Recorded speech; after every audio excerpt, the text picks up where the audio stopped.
ہوتا ہے. اس وقت مجھے یہ بتانا ہے کہ ہر گھر میں الحمدللہ افطار کے وقت کھجور ہوتی ہے. الحمدللہ بہت ہی کم ایسے اکا دکا گھر ہوں گے جہاں افطار میں کھجور کا انتظام نہیں ہوتا ہوگا، ورنہ باقی ہر گھر میں کہیں مدینہ منورہ کی کھجور ہے تو کہیں ایران کی کھجور ہے، کہیں لمبی کھجور ہے، کہیں اجوا کھجور ہے، کہیں برنی تو کہیں قلمی، کہیں بہت پیاری پیاری کھجوریں ہوتی ہیں. لیکن کھجور کھانے کا مسنون طریقہ کیا؟ ہم لوگ کیا کرتے ہیں، جیسے اذان ہوئی مغرب کی یا افطار کا وقت ہوا، اللہم لک صمت و بک آمنت، دعا پڑھی اور دعا پڑھنے کے بعد سیدھے کھجور ہمارے منہ میں نہیں. اس وقت بھی میری ماں بہنوں اور میرے محترم دوستوں اور بزرگوں اگر خیال رکھے تو بہت اچھا ہوگا.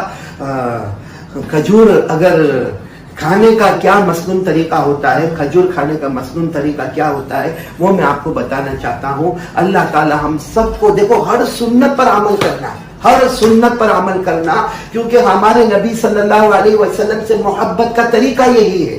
امام مالک رحمت اللہ علیہ نے فرمایا حضرت نوح کی کشتی میں جو بیٹھے، حضرت نوح علیہ السلام نے کشتی بنائی تھی، جو کشتی میں بیٹھے وہ بچ گئے اور جو کشتی سے باہر گئے وہ ڈوب گئے. جو کشتی میں بیٹھے وہ بچ گئے اور جو کشتی سے باہر گئے وہ ڈوب گئے. بس امام مالک رحمت اللہ علیہ فرماتے ہمارے نبی صلی اللہ علیہ وسلم کی سنتوں کا حال یہ ہے کہ جو سنتوں پر آ گیا وہ ایسے جیسے حضرت نوح علیہ السلام کی کشتی میں بیٹھ گیا، کنارے پر پہنچ گیا، اور جس نے سنتوں کو توڑا وہ ایسا ہے جیسے حضرت نوح کی کشتی کے باہر گیا اور پانی میں ڈوب گیا. تو میں بات کر رہا تھا آپ کو کھجور، دیکھو جیسے میرے ہاتھ میں یہ کھجور ہے. کھجور کھانے کا مسنون طریقہ یہ ہے جو ہمارے آقا صلی اللہ علیہ وسلم کے کھانے کا طریقہ تھا. اور اس سے سوچو ہمارے نبی نعمتوں کی کتنی قدر کرتے تھے. سب سے پہلے ہمارے نبی کھجور کو کھولتے تھے. دیکھو میں نے آپ کے سامنے کھجور کھولی تو یہ کھجور کو کھولنا گویا ایک ہمارے نبی کا طریقہ ہو گیا.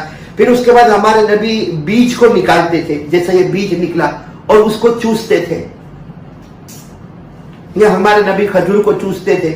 تو کھجور کو بیج کو نکالنا اور چوسنا یہ دوسرا طریقہ ہو گیا.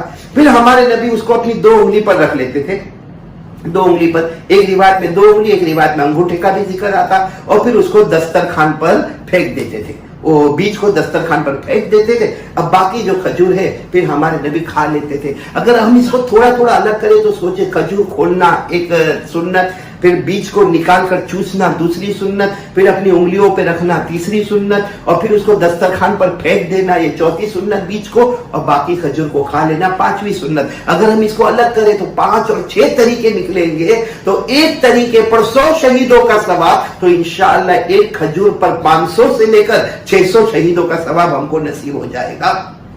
یہ ایک سنت آپ کو بتانی تھی، بہت ضروری تھی جو میں نے آپ کو بتا دی. انشاءاللہ اب سے ہم کھجور اسی طریقے پر